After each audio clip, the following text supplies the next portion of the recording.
Hello YouTube, Scary Guy here. I'm going to show you guys what Company of Heroes Online looks like. This game's currently in an open beta, so anyone can go to their website, sign up and get in. They even say that there won't be a character wipe between now and the release, which is slated for fall, so it shouldn't be that long. I'm going to shut up for a bit and let the narrator take over and try and keep my mouth trap shut. See yas.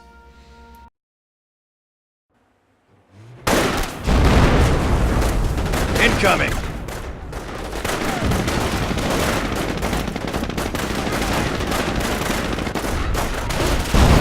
Get your squad up to the head of the convoy. Find those guns and silence them before we get turned into meatloaf. Johnson, provide support for Sergeant Wallace and his tank crew.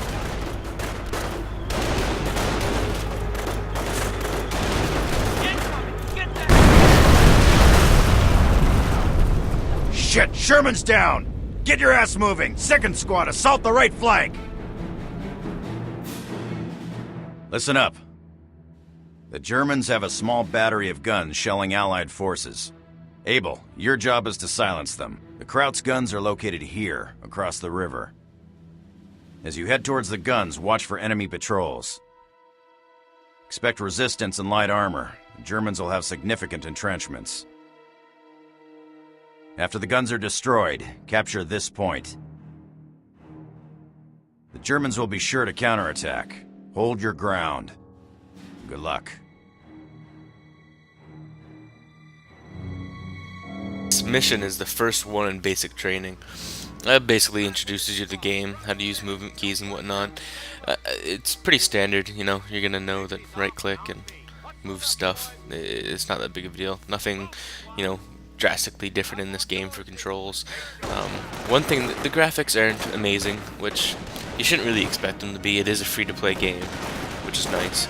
And I think what sets this game aside is the amount of strategy that's involved.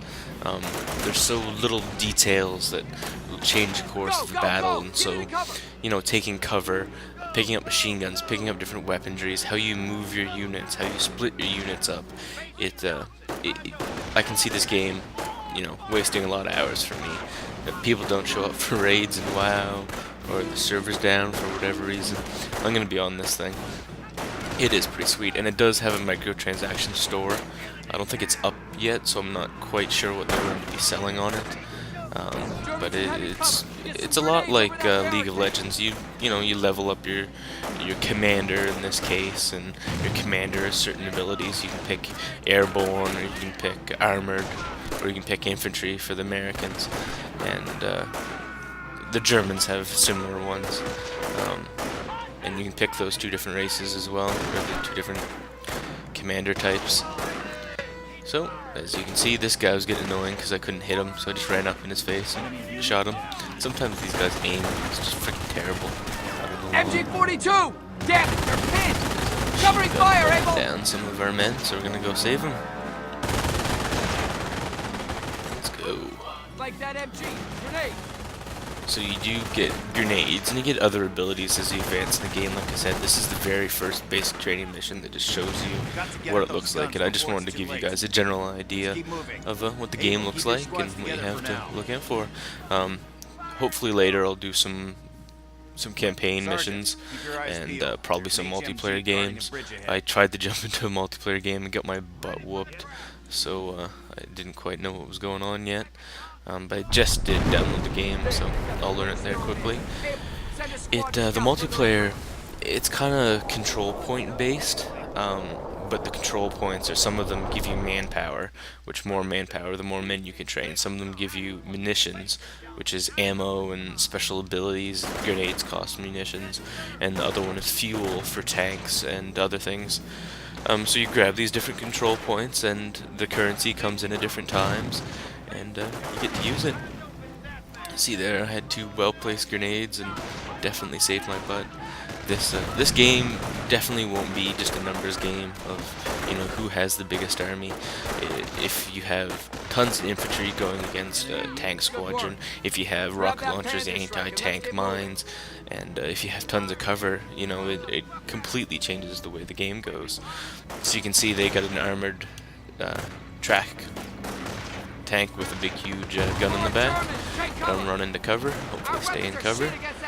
There's another rocket launcher over there, and just blew up the little bike. It's actually nice. The AI seems really good in it. Sometimes, like, you know, the guy's on the wrong side of the cover, but there's a little hill there, so that vehicle can't really attack him, and that's why those rockets are having such a hard time. The little hill right there. Take care of the rest of the Germans, and then I'll go down and take that thing out. And it's pretty neat. Like, you can garrison buildings like Command and Conquer.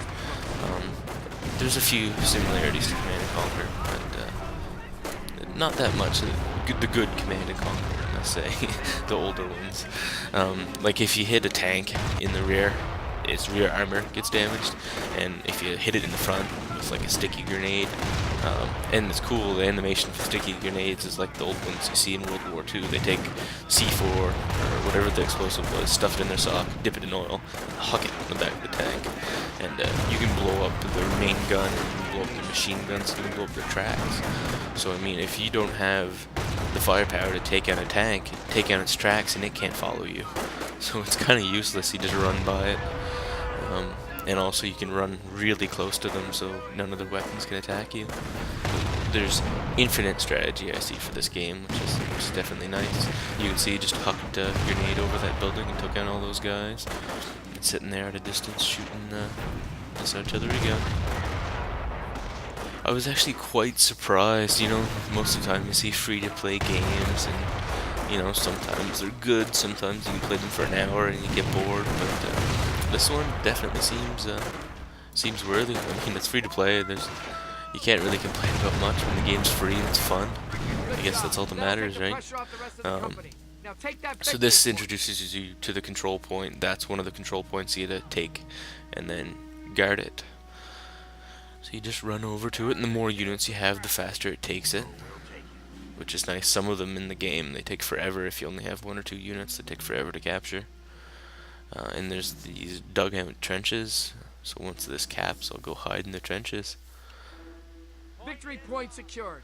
And down in there, there's not much that can hit you. The thing to go when someone would be that heavily entrenched would be mortars.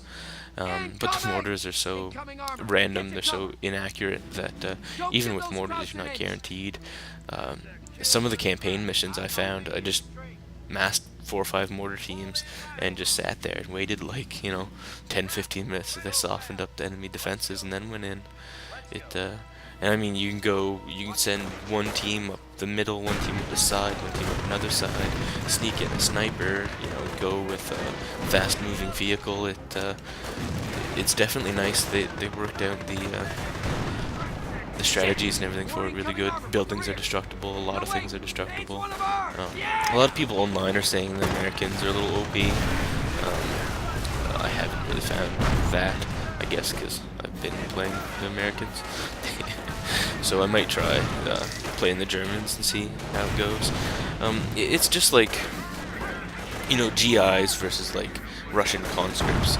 You know, obviously the GIs are going to be more powerful than the conscripts. These guys are being forced into it, and you know, they're not necessarily well trained or well armored, where the GIs are decked out. So I mean, of course, the infantry is going to do a little bit better, and the Panzer tanks for Germans are just amazing. So they definitely take out the Shermans fairly quickly, but then again, if you're outnumbered tanks, you just get an engineer behind it to repair it. Prepare for the second wave. Me likey. It is nice.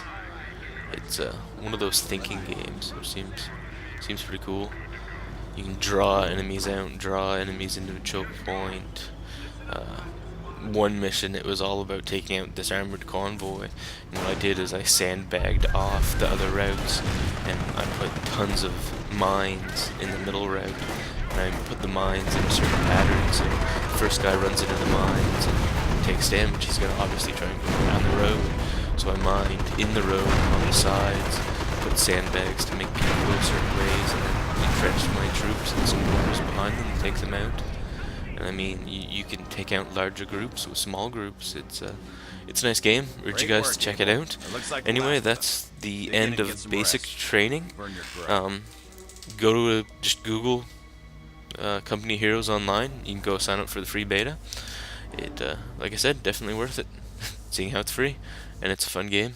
Don't forget to comment, rate, subscribe, and if you guys want to see more Company Heroes Online, I'll gladly show it. Thanks, bye.